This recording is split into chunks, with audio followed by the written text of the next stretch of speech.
اور پھر انٹرنیٹ آ گیا۔ میرا تعلق اس نسل سے ہے جہاں صبح اسکول جانے سے پہلے 1 2 3 کارٹون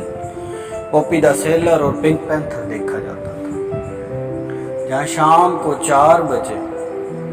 پی ٹی وی پر کھل جا سم سم اور اینک والا جن کے لیے سب گلی کے بچے ایک گھر میں جمع ہوا کرتے تھے، جہاں گھر کا سب سے بڑا بچہ ٹی وی کے پاس لیٹ کر پاؤں کے انگوٹھے سے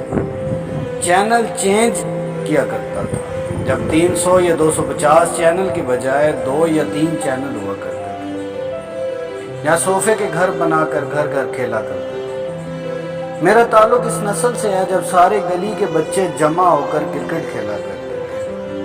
جہاں گھر میں جانے کا آؤٹ اور جو پھینکے گا وہی لے کر آئے گا والا رول ہوا کرتا تھا، جہاں چھوٹے بچوں کی کاؤ سے کچی ہوا کرتی تھی،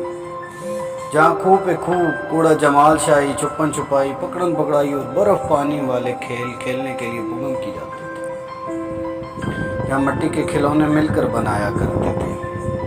اور سورج ڈھلتے ہی سب ایک دوسرے کی قمیض پکڑ کر ٹرین بنا کر سب کو گھر چھوڑ کر آیا کرتے تھے، جہاں نوجوان لڑکیاں گھروں کے منڈیروں پر چڑھ کر بڑی منتیں کر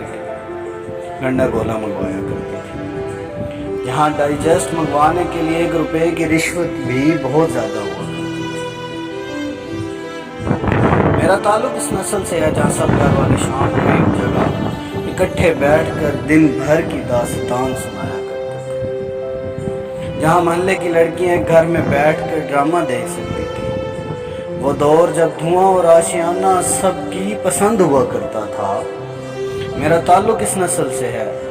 جہاں ٹام اور جیری ہر عمر کے لوگ بہت شوق سے دیکھا کرتے تھے، جہاں کسی بچے کو اس بات سے فرق نہیں پڑتا تھا کہ ہمارے ساتھ کھیلنے والا لڑکا ہے یا لڑکی ہے، جہاں موبائل کا کوئی وجود نہیں تھا، ہر فکر سے آزاد تھے۔